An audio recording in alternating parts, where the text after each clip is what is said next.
लोकसभा चुनाव के रिजल्ट्स के साथ ही इस बार नीट एग्जाम के रिजल्ट्स भी 4 जून को घोषित हो गए थे। रिजल्ट्स आते ही नीट एस्पिरेंट्स ने हंगामा मचा दिया।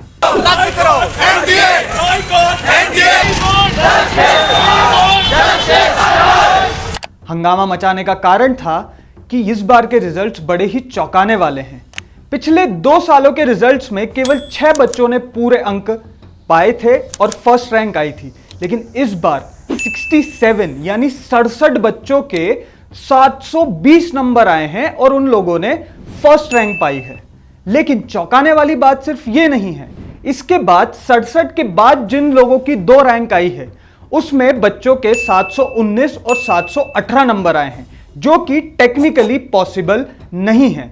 और इसमें और बड़ी बात यह है कि जो 67 बच्चे फर्स्ट आए हैं उनमें से 6 बच्चे एक ही सेंटर के हैं। तो क्या इस बार की नीट एग्जाम फेयर हुई है या फिर इसमें हुआ है कुछ फर्जीवाड़ा या घोटाला? इन्हीं कई बड़े सवालों के जवाब हम आपको इस वीडियो में बताएंगे, इसलिए यह वीडियो पूरा जरूर देखना। मैं हूं सार्थक नायक और आप देख रहे हैं खबर विभाग। आपको बता दें कि परीक्षा को लेकर विवाद केवल रिजल्ट आने के बाद नहीं शुरू हुआ है। वैसे तो परीक्षा जिस दिन हुई थी उसी दिन से विवाद में घिरी हुई है। झज्जर के बहादुरगढ़ में नीट परीक्षा के लिए बनाए गए केंद्रों पर परीक्षार्थियों को गलत पेपर बांट दिए गए। विद्यार्थियों को एक नहीं प्रश्न पत्र के 2 सेट सॉल्व करने के लिए दिए गए। जब बच्चे एक पेपर को 30 से 40 मिनट तक सॉल्व कर चुके थे, तब वह पेपर लेकर सिर्फ दूसरा पेपर सॉल्व करने को कहा गया था। इसके चलते बच्चों की परीक्षा अच्छी नहीं हुई। बताया जा रहा है कि परीक्षा के दिन 2 सेंटरों पर मौजूद 984 विद्यार्थियों ने पेपर दिया था। इनमें से कई को अलग अलग कोड का पेपर बांटा गया था, जो बच्चों ने सॉल्व भी कर लिया था। इन दोनों सेंटरों के विद्यार्थियों ने एनटीए को शिकायत की थी। दरअसल एक स्कूल में एसबीआई के कोड QRSD का प्रश्न पत्र दिया जाना था, उसकी जगह उन्हें कैनरा बैंक के कोड NMOP का प्रश्न पत्र दे दिया गया। 30 से 40 मिनट बाद कैनरा बैंक का पेपर वापस लेकर सिर्फ SBI के कोड वाला पेपर सॉल्व करने को कहा गया। इसके बाद गलत कोड के पेपर बांटे जाने की शिकायत नीट के दिल्ली कार्यालय में दी गई थी। इसके बाद एनटीए की तरफ से दोनों सेंटरों के उन बच्चों के रोल नंबर मंगवाए गए थे जिन्होंने कैनरा बैंक के कोड वाला प्रश्न पत्र दिया था। आगे आपको बताते हैं कि झज्जर जिले के 4 विद्यार्थियों के नीट परीक्षा में 720 अंक आए हैं। ये सारे संयोग कई सवाल खड़े करते हैं, लेकिन बात यही खत्म नहीं होती। फर्स्ट रैंक लाने वाले 67 स्टूडेंट्स के बाद जो 2 लोग आते हैं रैंक में, एग्जाम में उनके 719 और 718 मार्क्स आए हैं, जो नीट की एग्जाम में लाना टेक्निकली इम्पॉसिबल है, असंभव है। इस मामले पर फिजिक्स वाला के CEO अलख पांडे ने चिंता जाहिर की है। इंस्टाग्राम वीडियो में उन्हें इंटरव्यू देते देखा जा सकता है। उनका कहना है, पूरा स्कोर लाने के बावजूद कई छात्र एम्स दिल्ली में प्रवेश नहीं ले पाएंगे। परीक्षा का पैटर्न अजीब है। 720 स्कोर पर 69 छात्र हैं और एम्स दिल्ली में ज़्यादा सीटें नहीं हैं। वह आगे कहते हैं, पहली बार छात्रों ने 718 अंक हासिल किए हैं। यह असंभव है क्योंकि परीक्षा में +4 और -1 के आधार पर नंबर दिए जाते हैं। आपको समझाते हैं कैसे। नीट टोटल मार्क्स 720 होता है। हर सही जवाब का 4 अंक होता है। गलत उत्तर के लिए 1 अंक काटा जाता है। अगर किसी स्टूडेंट्स ने सभी सवाल सही किए हैं तो उसके 720 में से 720 आएंगे। अगर एक सवाल का उत्तर नहीं दिया है तो 716 मिलेंगे। अगर एक सवाल गलत हो गया है तो उसे 715 मिलेंगे। लेकिन 718 या 719 कैसे मिल सकता है? इस पर एनटीए ने कहा कि पंजाब, हरियाणा, चंडीगढ़ हाईकोर्ट में कई याचिकाएं लगाई गई, जिनमें बच्चों ने 5 मई की परीक्षा में कुछ सेंटर्स पर समय बर्बाद होने की शिकायत की थी। एनटीए ने सीसीटीवी फुटेज चेक करने और जांच करने के बाद पाया कि कैंडिडेट्स की गलती नहीं थी।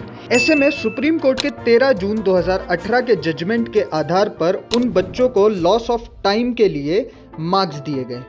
718 और 719 पाने वाले 2 कैंडिडेट्स उन्हीं में से हैं।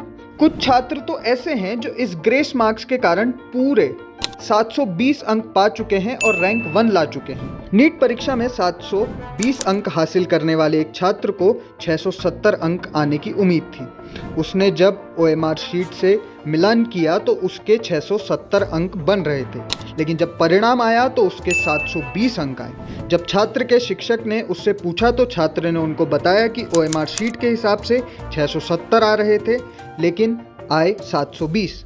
माना जा रहा है कि बहादुरगढ़ केंद्रों पर जिन बच्चों का समय दूसरा पेपर देने की वजह से खराब हुआ था, उनको NTA की तरफ से ग्रेस मार्क्स दिए गए हैं। कुछ बच्चों को तो 60 से 70 नंबर तक ग्रेस मार्क्स देने की बात सामने आ रही है, लेकिन NTA ने फिलहाल साफ नहीं किया है कि किस बच्चे को कितने ग्रेस मार्क्स दिए गए हैं और किस आधार पर ग्रेस मार्क्स दिए गए हैं।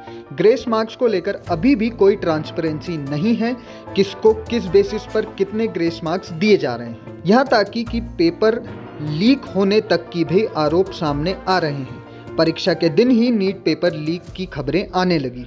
बिहार समेत अन्य राज्यों में जांच भी शुरू हो गई, जो अब भी जारी है, लेकिन NTA ने इन आरोपों को तब खारिज कर दिया था। लेकिन हम जितना डीप पूरे एग्जाम को देखते हैं, उतने ही नए और सवाल खड़े होते जाते हैं। एक सवाल स्टूडेंट्स के मन में ये भी है कि जो रिजल्ट 14 जून को आना था, वो 10 दिन पहले 4 जून को क्यों आया? क्या ये लोकसभा रिजल्ट की गूंज में बच्चों की आवाज़ और सवालों को छुपाने का एक ट्रिक था? क्या इसीलिए 14 जून की जगह ये रिजल्ट 4 जून को ही घोषित कर दिए गए? इन सवाल जवाबों के बीच ही कई बार एग्जाम्स में बच्चे सफल ना होने पर कई बहुत ही कदम गलत उठा लेते हैं।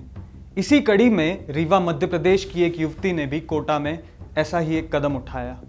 और आपको ये भी बता दें कि जिस समय उसने ये कदम उठाया, उस समय उसकी माँ उसी के साथ उसके कमरे में थी। ये कदम उसने 4 बजे उठाया। जब उसकी माँ उठी तो उसके पास उसकी बेटी नहीं थी।